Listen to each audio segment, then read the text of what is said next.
পুলিশকে জনগণের আস্থা অর্জন করতে হবে বললেন প্রধানমন্ত্রী। আধুনিক বাহিনী হিসেবে গড়ে তোলার অঙ্গীকার। পিকে হালদারের বিষয়ে সুনির্দিষ্ট তথ্য দিয়েছে কানাডা, হাইকোর্টকে জানালো দুদক। ময়মনসিংহের তারাকান্দায় বাস অটোরিকশার সংঘর্ষ, শিশুসহ নিহত 7।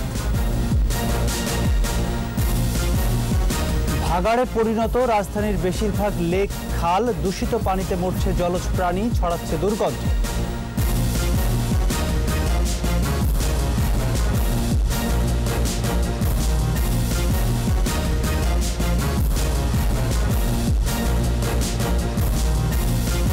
শুনছিলেন ফার্স্ট সিকিউরিটি ইসলামী ব্যাংক লিমিটেড সংবাদ শিরোনাম। আমন্ত্রণ দুপুর 2টার 21 সংবাদে, সাথে আছি আমি প্রণব চক্রবর্তী। দর্শক, 21 টেলিভিশনের সংবাদ একই সাথে সরাসরি দেখতে পাবেন আমাদের ফেসবুক পেজ www.facebook.com/2124 অনলাইনে। এছাড়া সংবাদে আরও থাকছে। আগামী 1 মাসে যুক্তরাষ্ট্রে করোনায় 1 লাখ মানুষের মৃত্যুর আশঙ্কা, সতর্ক অবস্থানে বিভিন্ন দেশ।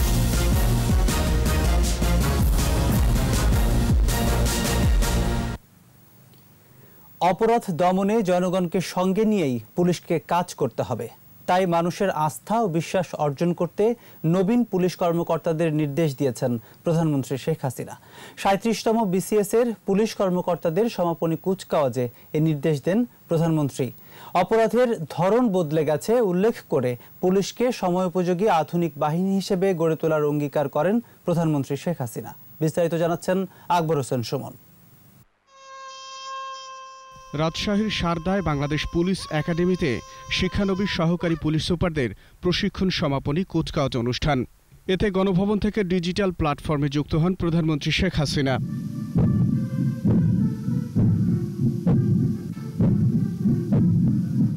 প্রধানমন্ত্রীর পক্ষে প্রশিক্ষণের শ্রেষ্ঠত্ব অর্জনকারী নবীন কর্মকর্তাদের হাতে পদক তুলে দেন স্বরাষ্ট্রমন্ত্রী।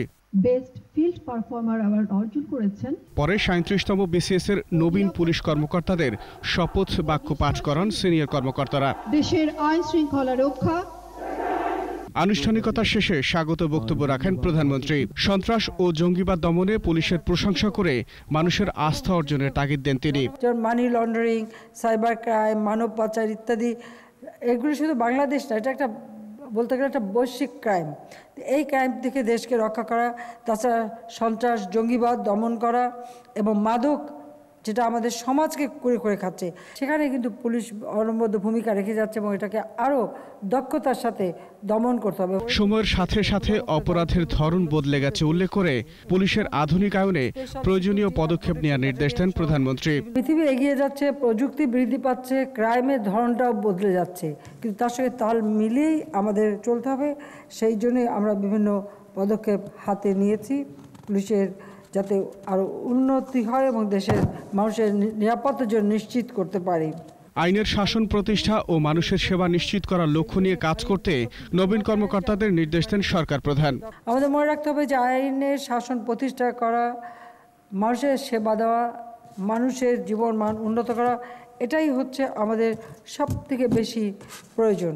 তোমাদের শৃঙ্খলা, পেশাদারিত্ব, সততা এবং নৈতিক মূল্যবোধ নিয়ে চলতে হবে। সবসময় দেশের মানুষের পাশে থাকতে হবে, মানুষের সেবা করতে হবে। 2041-এর সৈনিক হিসেবে উল্লেখ করে তরুণ কর্মকর্তাদের দায়িত্বশীল ভূমিকা রাখার আহ্বান জানান প্রধানমন্ত্রী। মানুষের ভালোবাসা অর্জন করতে পারলে, আস্থা বিশ্বাস অর্জন করতে পারে, তো পুলিশ সংখ্যার প্রয়োজন হবে না। মানুষকে সাথে নিয়েই এদেশের যে কোনো অপরাধ দমন করা যাবে। আকবর হোসেন সুমন, 21 টেলিভিশন, ঢাকা। আওয়ামী লীগের সাবেক সাধারণ সম্পাদক সৈয়দ আশরাফুল ইসলামের দ্বিতীয় মৃত্যুবার্ষিকী আজ। এই নেতার মৃত্যুবার্ষিকীতে বনানী কবরস্থানে শ্রদ্ধা নিবেদন করেছেন পরিবারের সদস্যরা। তার বিদেহী আত্মার শান্তি কামনায় দোয়া করা হয়। বঙ্গবন্ধুর ঘনিষ্ঠ সহচর সৈয়দ নজরুল ইসলামের পুত্র সৈয়দ আশরাফ রাজনীতিতে পারফেক্ট ম্যান হিসেবে পরিচিতি পেয়েছেন। ত্যাগী নেতা হিসেবে দলের প্রতি অনুগত থেকেছেন আমৃত্যু।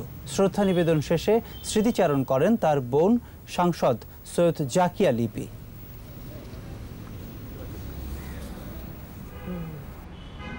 আমার ভাই সৈয়দ আশরাফুল ইসলাম সৎ এবং আদর্শের রাজনীতি করে গেছেন এবং আমার আগামী প্রজন্মের কাছে এটাই আবেদন থাকবে যে আমার ভাই সৈয়দ আশরাফুল ইসলামের জীবন থেকে শিক্ষা নিয়ে যেন সৎ এবং আদর্শের রাজনীতি করে। পিকে হালদারের বিষয়ে সুনির্দিষ্ট কিছু তথ্য দিয়েছে কানাডা সরকার। এ তথ্য হাইকোর্টকে জানিয়েছে দুদক। সাবেক প্রধান বিচারপতির মেয়ে নাশিদ কামাল সহ ভুক্তভোগী 4 জনকে পক্ষভুক্ত করারও নির্দেশ দিয়েছেন হাইকোর্ট। পরবর্তী শুনানি 5 জানুয়ারি। দেশে থাকা 23 জনের সাথে প্রতি সপ্তাহে পিকে হালদার নিয়মিত যোগাযোগ করেন বলেও জানিয়েছেন ভুক্তভোগীরা। বিচারপতি নজরুল ইসলাম তালুকদার ও আহমেদ সোহেলের দ্বৈত বেঞ্চ এসব তথ্য জানানো হয়। এর আগে সব মিশন অর্থ পাচারের রিপোর্ট দিলে আদালতে তা দাখিল করা হবে বলে হাইকোর্টকে জানিয়েছে পররাষ্ট্র মন্ত্রণালয়। ময়মনসিংহের তারাকান্দায় বাস সিএনজি অটোরিকশার সংঘর্ষে 7 জন নিহত ও 2 জন আহত হয়েছে। ময়মনসিংহ নেত্রকোনা মহাসড়কের গাছতলায় এই দুর্ঘটনা ঘটে। পুলিশ ও স্থানীয়রা জানান, ঢাকা থেকে যাত্রীবাহী একটি বাস নেত্রকোনা যাওয়ার পথে সিএনজি অটোরিকশার সাথে সংঘর্ষ হয়। এতে ঘটনাস্থলেই 6 জন এবং হাসপাতালে নেয়ার পথে আরও 1 জনের মৃত্যু হয়। আহতদের ময়মনসিংহ মেডিকেল কলেজ হাসপাতালে পাঠানো হয়েছে। দূষণ আক্রান্ত রাজধানীর লেক খালের বেশিরভাগই ভাগাড়ে পরিণত হয়েছে।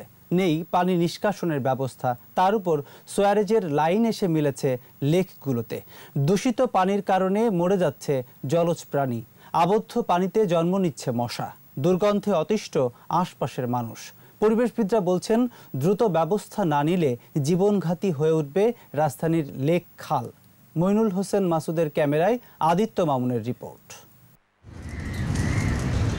মুক্ত আর খোলা জায়গা পেলেই সেখানে সকাল বিকাল হাঁটতে আসেন অনেকেই।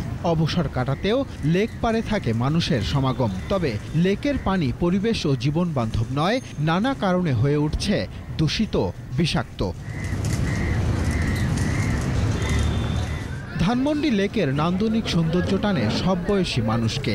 ময়লার স্তূপে দিন দিন রূপলাবণ্য হারাচ্ছে লেক। প্রবাহ না থাকায় পানিতে জন্ম নিচ্ছে ডেঙ্গু, চিকুনগুনিয়া সহ নানা রোগের জীবাণু। কাছাকাছি চিত্র গুলশান লেকেরও। দেখে মনে হয় লেকের নিজস্ব কোনো পানি নেই। চারদিক থেকে নর্দমা যেন লেকে বিষ ঢালছে। কোথাও কোথাও লেকের উপর দাঁড়িয়ে আছে বহুতল ভবন। কিছুটা ভালো হাতের ঝিল, তবে পানি দূষণ থেকে মুক্ত নয়। দূষণ আর দখল আছে খালগুলোতে। দেখে বোঝার উপায় নেই কখনো এইসব খালে ছিল জলের প্রবাহ। দখল দূষণে নিশ্চিহ্ন রাজধানীর বহু খাল। মাটিটা বড় হয়ে গেছে, এই মাটিটা সরাইতে হবে। জামটা সরাই দিলে ক্লিয়ার হয়ে গেলে মনে হয় মোটামুটি আমাদের এখানটা ক্লিয়ার হয়ে গেল। বাচ্চাদের সমস্যা, প্রত্যেকটা মানুষের সমস্যা এখানে যাতায়াত করা। এতটুকু রাস্তার ভিতরে একটা পড়ে মানুষ পড়ে গেলে তো ড্রেনের ভিতরে পড়বো আমরা। খাল ও লেক বাঁচাতে সমন্বিত উদ্যোগের কথা জানান এই পরিবেশবিদ। লেক খালের আদি রূপ পুনরুদ্ধার করে দূষণ রোধ করা গেলে বাঁচবে প্রাণ প্রকৃতি। খালগুলো রক্ষা করার জন্য যে একটি সমন্বিত পরিকল্পনা দরকার এবং সেই পরিকল্পনার বাস্তবায়ন কতটুকু সাফল্যের সাথে করলেন তার উপর নির্ভর করবে ঢাকার খালগুলো এবং ঢাকার জলাবদ্ধতা এবং ঢাকার পরিবেশ ভবিষ্যতে কি হবে। খাল লেকের এমন পরিস্থিতির কারণে রাজধানীতে জলাবদ্ধতা প্রকট হয়ে দেখা দেয় বলেও মনে করেন তিনি। জলাবদ্ধতার পিছনে কিন্তু এই ঢাকা শহরের খালগুলোর যে পানি নিষ্কাশন ব্যবস্থা। আদিত্য মামুন, 21 টেলিভিশন, ঢাকা। নিচ্ছি প্রিমিয়ার ব্যাংক লিমিটেড সংবাদ বিরতি। নো মাস্ক নো সার্ভিস বিধি মেনে চলুন, সুস্থ থাকুন। যখন ফিরব তখন থাকবে। বেশ কয়েকটি জেলায় মৃদু শৈত্যপ্রবাহ, কনকনে শীত আর কুয়াশায় ফসলের ক্ষয়ক্ষতি। আবারও আমন্ত্রণ দুপুর 2টার 21 সংবাদে। নারায়ণগঞ্জের সোনারগাঁওয়ের ত্রিপদিতে কনকা ইলেকট্রনিক ফ্রিজ পণ্য প্রস্তুতকারী কারখানায় আগুনের ঘটনা ঘটেছে। ফায়ার সার্ভিস ও স্থানীয়রা জানায়, সকাল 11:15টার দিকে কারখানায় আগুনের সূত্রপাত হয়। পরে তা ছড়িয়ে পড়ে চারদিকে। খবর পেয়ে নারায়ণগঞ্জ, ডেমরা, সোনারগাঁও, মেঘনা ও গজারিয়া থেকে ফায়ার সার্ভিসের 12টি ইউনিট আগুন নেভানোর কাজে যোগ দেয়। বৈদ্যুতিক শর্ট সার্কিট থেকে আগুনের সূত্রপাত বলে ধারণা করা হচ্ছে। এদিকে আগুনের ঘটনায় ঢাকা চট্টগ্রাম মহাসড়কে সোনারগাঁয়ের মেঘনা থেকে মদনপুর পর্যন্ত দীর্ঘ যানজটের সৃষ্টি হচ্ছে।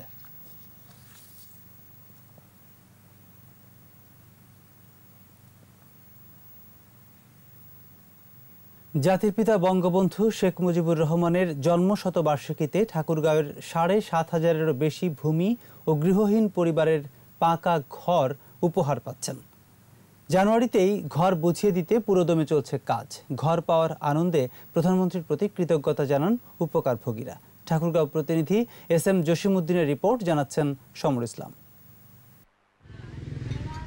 মুজিব বর্ষে কেউ গৃহহীন থাকবে না, প্রধানমন্ত্রীর এই ঘোষণা বাস্তবায়নে সারা দেশের মতো ঠাকুরগাঁওয়েও গৃহহীনদের জন্য চলছে ৭,৮০০ ঘর নির্মাণ।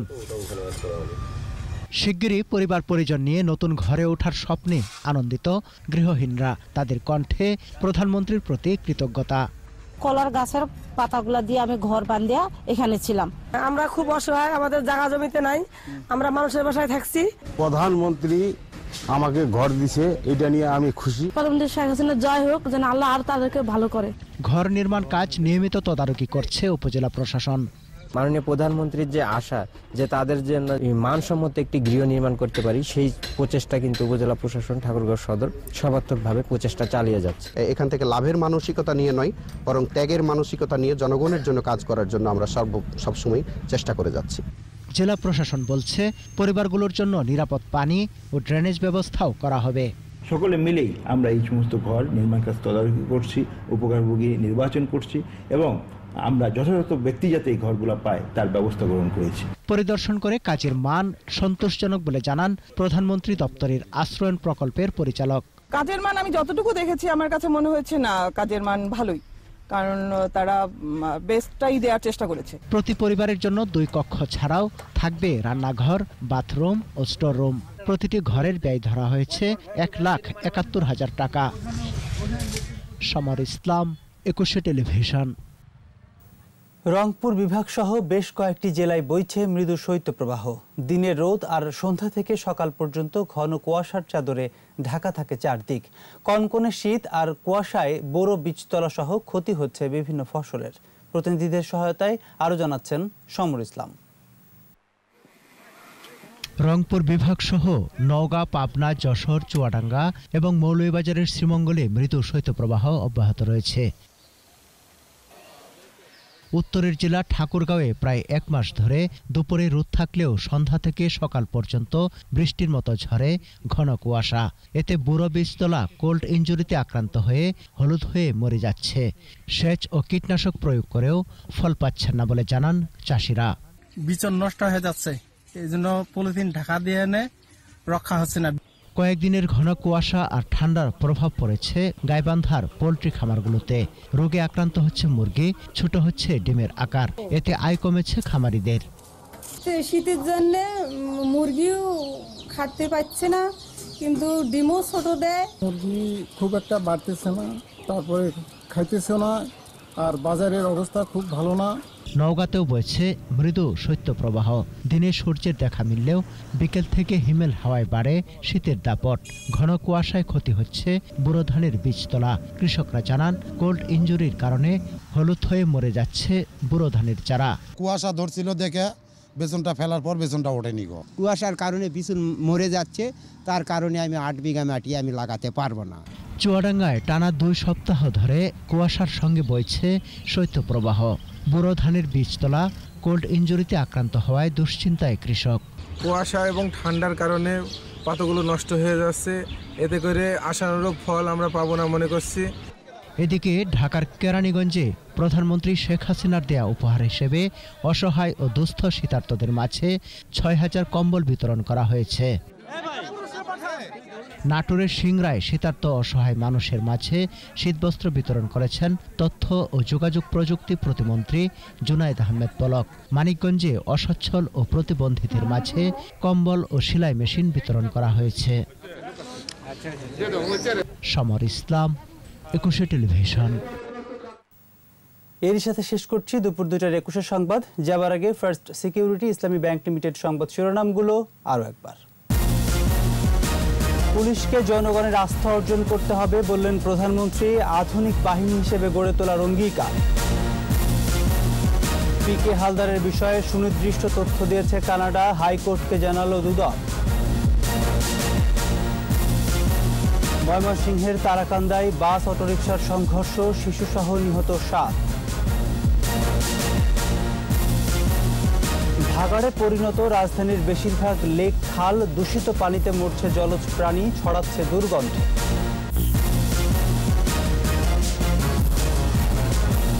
দর্শক, সর্বশেষ খবর জানতে ডায়াল করুন 2024 নম্বরে আর ভিজিট করুন 21-tv.com এই ওয়েবসাইটে। এছাড়া ফেসবুকে ভিজিট করতে পারেন facebook.com/2124 অনলাইন। বিকেল 4টায় 21-এর সংবাদ শিরোনাম দেখার আমন্ত্রণ রইল। স্বাস্থ্যবিধি মেনে চলুন, সুস্থ থাকুন, 21-এর সাথেই থাকুন।